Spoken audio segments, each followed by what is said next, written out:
সন্ধি তারা কইলে ঠিক থাকলো না সন্ধি কিনা কোনা কইলে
রাখিল দিও ওখানে নাকি দাদাই খবর দাও কই দাদাই রাখিল লাগে নাকি রে গেছে কথা দিও না শুধু বিচারি করে দিব তো ওতে মাটি দিয়ে কাটে যা কোরআন হড়িয়া দিয়া করি গাড়ি একটা আইছে আয়া গাড়ি লাগাইছে লাগানোর পর তো ওই তো লোড শুরু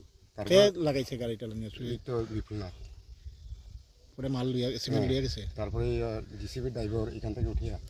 গাড়ির নাম্বার টুকছে ঢোকার পরে তাহলে আরো কুদি করছে যে তোমরা যদি কো একটু মাইলে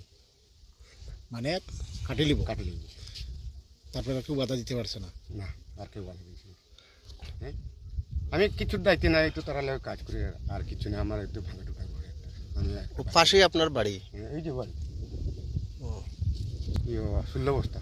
16 বস্তা সিমেন্ট তার বাদে দিন আনিয়ে দিয়েছি পরের দিন আবার আনিয়ে দিছে হ্যাঁ পুলিশ কিটা করছে পুলিশ আয়া তো এনকোয়ারি করে এত লোকালে নিয়ে গেছে সিমেন্ট চুরি হয়েছে তো এই দিন আপনি আসিলেন দেখছেন নাকি আমি দেখছি কেন সিমেন্ট চুরি হয়েছে কিবারে হয়েছিল 25 তারিখ কিবার 25 তারিখ মানে চলতি মাসের 25 তারিখ হ্যাঁ চলতি মাসে তো কেবা কারা নিচে দেখছেন ওই জন্য নাম শুনি নাম কো বিপুল না তাই তাই নাম তাই এখান থেকে সিমেন্ট লোড করতে আরে আমি জিজ্ঞাসা কাকু এটা তো ঠিক না তোমার আমরা তো ভালো পাই বিশ্বাস করে একজন দিয়া গেছে এটা তো ঠিক না এরকম আমার কোনো বেশি মারতেও না মারলে বেদা লইব কলাগুলো হারিয়ে বুঝছেন এটা থেকে আমি প্রায় মালিককে বন্টন করছি ফোন করিয়া তারা আইছে তারা এখানে পুলিশ টুলিশ আইছে কত ব্যাগ সিমেন্ট চুরি হয়েছে 16 ব্যাগ 16 ব্যাগ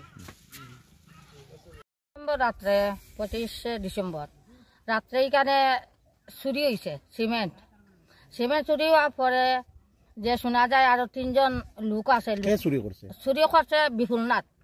বিপুলনাথে চুরি করার পরে বিপুলনাথে দরিয়া নিছে এরপরে দেখেন আইন 3 জন আছে নামটা পিয়াশিস মালাখার শোভননাথ আর আরো কিটা ধীরেন্দ্রনাথ এখন তারারে কইছে যে নীরেন্দ্রনাথে ফোন করিয়া কইছে যে এখানে চুরি হয়েছে তোমরা চুরি করছো তোমরা উপরে কেস আছে তোমরা 30,000 টাকা করে দেও 30,000 দিলে আমরা কেসটা শেষ করে দিই মানে এই 3 জন অযথা ফাঁসানি হয়েছে এই ফাঁসানিটা কেটা লাগি হইলো আমরা এটা কোনো পাইছি না আর যে চুরি করছে যে চুরি করছে তারে বিশুদেবে আর নীরেন্দ্রনাথে সারাইয়া আনিলে বিশ্বদেবের বাড়ি সরলাত বিশ্বজিৎ দেব বিজেপির নেতা সারাইয়া আনছে তারা যদি সারাইয়া আনলো তারারে বিপুল নাথরে যে সুর সারাইয়া আনিয়া আমরা এই যে নাবালিক 3টা মানুষ আছে গরিব এখানে নিয়ে তারারে 10,000 টাকা দাবি করলো কেনে আমরা তো এটা বুঝছি না কি অযথা তারারে ফাঁসাইলো কেনে জনপতি 10,000 করে 30,000 টাকা তারা দিত এখানে এখন কি চাইতাম যে এখানে তো খাত চলে যাতে আর চুরি উড়ি হয় না সুন্দর মতে খাসটা হয় আর এলাকাবাসী এটা খাসটা দেখতে ইয়ে হইব দেখলে একটু ভালো হয় আর কি